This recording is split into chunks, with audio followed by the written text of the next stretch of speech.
BJP के सांसद निशिकांत दुबे ने कहा है कि कांग्रेस का मतलब ही भ्रष्टाचार है और राजधानी रांची भ्रष्टाचार की राजधानी बन गई है। निशिकांत दुबे ने यूट्यूबरों पर लगाम लगाने की जरूरत बताई है। ये 1991 का डॉक्यूमेंट है।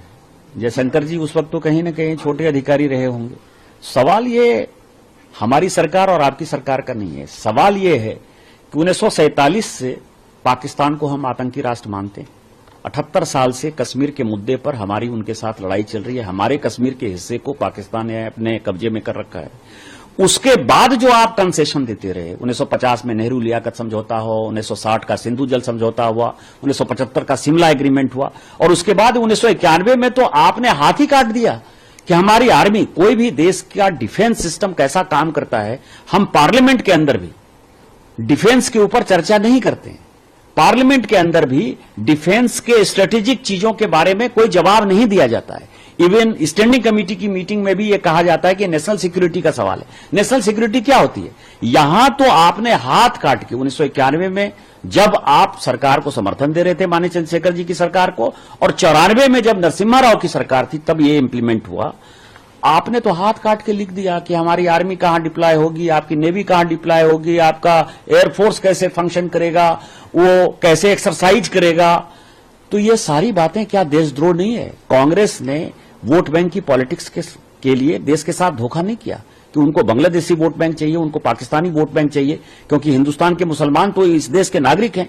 उनको पता है कि उनके कब्जे में नहीं आने वाले हैं। ऐसा वोट बैंक जो किराएदार बना हुआ है उस कारण से किया। और मुझे लगता है कि भारत सरकार को इसके ऊपर जो है देशद्रोह का मुकदमा चालू करना चाहिए और इस एग्रीमेंट के ऊपर जो एग्रीमेंट बनाने वाले थे, करने वाले थे, उनके ऊपर वो जिंदा है या नहीं जिंदा है वो उनका अपना सवाल है, लेकिन किस परिस्थिति में हुआ ये देश को बताना चाहिए और कांग्रेस के ऊपर एफआईआर करना चाहिए। सर, क्या आप सरकार से, क्योंकि आपकी पार्टी की सरकार है, तो आप मांग करेंगे कि इस एग्रीमेंट को लेकर भी अब बात हो, कम से कम इस एग्रीमेंट को खत्म किया जाए? निश्चित तौर पर सरकार को पहले से पता है, लेकिन सरकार को जो है इसके ऊपर एक्शन करना चाहिए कि कौन सा इस देश के बाहर के तत्वों से जो लड़ रहे हैं, देश के अंदर के जो तत्व हैं, चाहे सोशल मीडिया इन्फ्लुएंसर हैं, चाहे इस तरह के पार्टी के लोग हैं, कांग्रेस पार्टी के लोग हैं, खासकर विपक्ष जिनके पीछे पीछे खड़ा नजर आता है, उसके ऊपर भी कार्रवाई करने का वक्त आ गया है।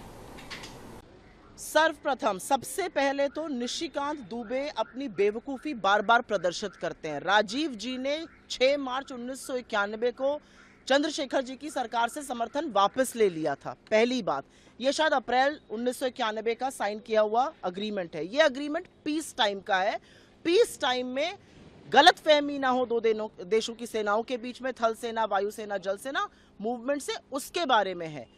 जब अभी हमने कार्रवाई की है, हमारे ऊपर आतंकी हमला हुआ था, हमने जवाबी आक्रामक कार्रवाई की है।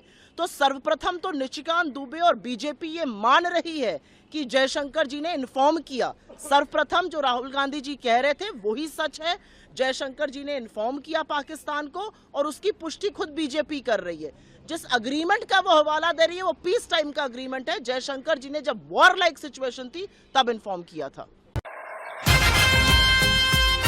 लाएंगे अखिलेश इस बार पीढ़ी सरकार, लाएंगे अखिलेश इस बार पीढ़ी सरकार। हमारे माननीय राष्ट्रीय अध्यक्ष जी को, विचारों को, समाजवादी पार्टी को विचार को मानते हुए हमारे पार्टी में आए और माननीय राष्ट्रीय अध्यक्ष जी को, विचारधारा को और उनका सारे आंदोलन को देखते हुए जुटे। और मैं सभी को आह्वान करता हूं कि समाजवादी पार्टी में सदस्यता ग्रहण करके मजबूत करे। जय समाजवाद, जय अखिलेश।